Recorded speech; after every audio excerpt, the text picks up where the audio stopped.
Hi all, my name is Courtney Knuckles and I work with Clean Teen Publishing and Crimson Tree Publishing. I do all the formatting there. And I was once an indie author too, and I know how difficult it is once you finish your manuscript and it's all polished and clean and been edited, and now you have the daunting task of trying to get that manuscript up onto all the different platforms. Well, I'm here to make that a lot easier for you today. Instead of having to go through the really long Smashwords document on how to do this, I'm going to take it and I'm going to make it really easy from a designer standpoint. I've been doing this since 2011, so I've had several years of practice. I am completely self-taught. First, you're going to need to pull up your document, and I have the Celestine Sword by Melissa Cunningham. And this was a document that was recently given to me for our publishing company. And the first thing that I'm going to show you how to do is to take this, what looks like to be a very beautiful document, and open up the dark side of this document. So first you're going to do, and I have to tell you this, I have a Mac and probably some of you have a PC. So I'm going to kind of give you a rundown of both, but for mine it's going to be the Mac version. First thing you're going to do is you're going to reveal the different editing marks that are in here. And this will really, it's going to be ugly, but it's going to help you dictate and show you exactly what needs to be done in the document. First, you're going to go up to the Word column and go to Preferences. And here you'll see a bunch of different options, but the one that we need right now is right under here called View. And then you need to go to non-printing characters. These are the characters that all people that are editing should have open at all times. I rarely don't ever turn them off because I like to see them. And you're going to click all right here, and you're going to click OK. Now, on the Windows PC, yours actually is a little bit easier. Basically, you're going to go to your Home tab, and then you're going to click this mark right here, which is the paragraph mark, so you'll be able to see everything. So now you can see all these little marks that have come up. Just in short, these are paragraph marks, and these are tab marks right here. Let's see, you'll find some other marks, but we'll go through those in a second. And then you're going to do something. First, you're going to take out all headers and footers. These don't necessarily translate into an e-copy, and they will mess it up. And so you're going to double click up here into the header column, and you're going to delete all of this. Sometimes these are little boxes. You just never know what you're going to find up here. And then we're going to go down to the footer section, and there's nothing there. I'm going to come back up here because there. Did you see that little square thing up there? That was that's something that you have to get rid of, or it will show up in the ebook. So just I clicked on normal up here. We will be changing these, but that got rid of it. And then we're going to go back and double click down here and make sure that there's no header or footer. And then we're going to do something called, that Smashwords actually claim to call the nuclear method. And we're going to basically take out any hidden formatting. And let me tell you from a first-hand experience, I said, oh, I'm not going to go through this trouble. It looks clean and formatted to me. Well, let me tell you, this is extremely important. If anyone has ever used this document on something other than Word, such as I think Pages for Mac or something text edit, something like that, it will screw up the whole thing. Whether you see it or not, it will mess up the whole thing and you will have to restart and reformat. So just do this. It takes just a second and it will save you a lot of misery down the long run. So what you're going to do is you're going to go to Edit and you're going to select all. You want the entire document. It's the shortcut for copy is either Command-C for a Mac or Control-C for a PC. And then you're going to go to text edit. Now the PC has something I believe called Notepad. It's something that you probably never even use, but this is going to be the one reason that you would use it. See how very basic it is. This is like basic nothing.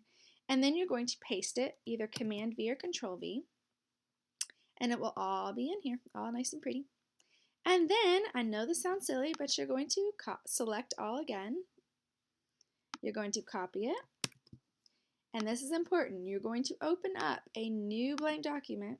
Do not use the old one. And you're going to Command V or Control V and paste it back into the old document. And now, just for confusion's sake, you're going to exit out of the original document. And you can exit out of text edit as well. We're not going to need that anymore. So now you have your document and it's been through the nuclear method.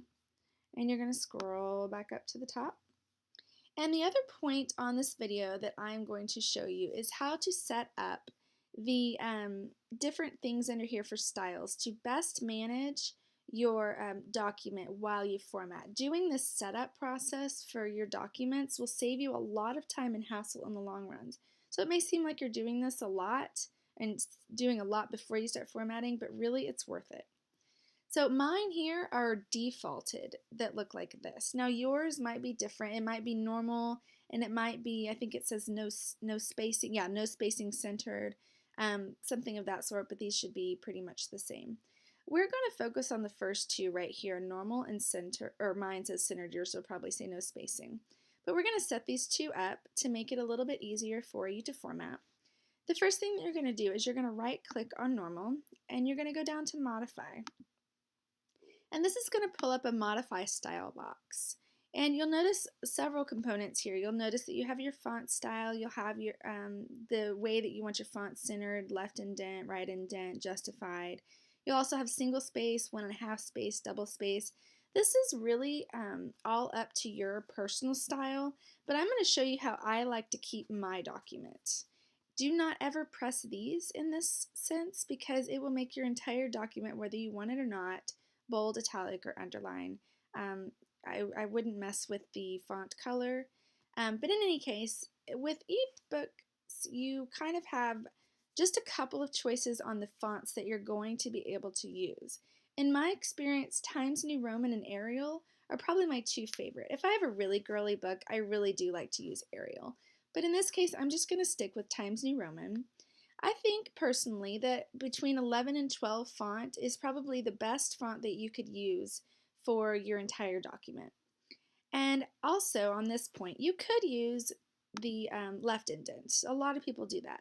But as you'll see right here in the preview, it makes it to where that the pages on the ends aren't even, and I personally don't like that. I like the justified because it makes it really nice and square. Plus, you still have the indent there in the first paragraph, but it makes it square and it makes it very even, and I think it looks very, very nicely done on an ebook. And also, I like to have the 1.5 indent, or the 1.5 spacing done. The single spacing seems to be really, really close together for me on an ebook, but this translates really nicely. I really wouldn't use double space because when you start blowing up the text, it gets really far apart. So yours should look like this, and we're going to also go down here where it says format, and we're going to change one more thing. You're going to go to paragraph tab, and it's going to pop up this new box. And of course mine's already set, so you'll want to set yours just like mine. You're going to want to have it justified as you've just done earlier. These 4 boxes have got to remain 0. Okay, you cannot have anything or it will kick it back at you. On the special, you'll want to have the first line. That means that you're going to have an indent and it's going to be by 0.5. This can go lower, you can do lower, but this is on my experience with an ebook, 0.5 is the best. Also, you're going to have that 1.5 line spacing that you just said earlier, and this needs to be blank, and you need to don't add space between paragraphs of the same style. And you're going to click OK here, and you're going to go click OK here. Now, this might seem weird, but you're going to go up to Edit, select All, and you're going to press Normal. Now, I know that your headers have just gone to the left and everything is disoriented, but we're going to change that later. The reason why you do this is you want to make sure that every single part where you want normal to happen is going to happen. Now, yes, you'll see some funky things going on here. Why is this indented way over there? We'll get to that. We'll make it all pretty, I promise. And there's some funky stuff going on over here. That's okay. It's a very easy and quick change. Now, the other thing that you're going to do is you're going to go up to the centered, and this is, or it's going to say no spacing centered. And we're going to right click on this and modify this as well. This is one of the best tricks I have ever found for making sure that stuff remains centered that needs to be centered. And a lot of times, and besides your dividers that you're going to be using, this is going to be the best thing for when you put your title headers in there. You can change the name to this to centered if you would like, and that way you can know exactly what it is on here. And down here, you're going to pick normal, because that means after you've used the centered and you've pushed enter to go to the next line, it's going to turn back to the normal paragraph style. That way you don't have to go up and hit normal on the style any. And here you're going to want to be consistent. You're going to keep Times New Roman and 12. But this time you're going to put the centered button. And you could either put, I would never use a single, but you can put the 1.5, or you could even put the double. In this case, if you're wanting to use titles or anything of that sort, you can do either one. I like to stick with the 1.5, but it's completely up to you. Then you're going to want to click on paragraph as well, and you're going to want to make sure that it mimics mine. You're going to want to have centered, and again, do not have anything here. But the one thing that really changes is in the special one. You do not want to have first line hanging or hanging, because if you do this, it will be centered, but it will also be over about 0.5 inches or so to the right, and it does make it look wonky. So you'll want to make sure that that is listed as none. You can check this, but you don't necessarily have to. I personally don't like it checked because it does give a little bit of added space between the paragraphs. And then you're going to click OK here and OK here again. And basically I'll show you what centered does. Say you have a title, say the prologue, she has a subtitle, and then she has a name that goes with it. When you click centered, it perfectly centers it without you having to do anything, which is brilliant. I love it very much for that reason. On the next video, I'm going to talk about customizing your toolbar and also taking out all the little things like that are coming up in your formatting that will need to be changed.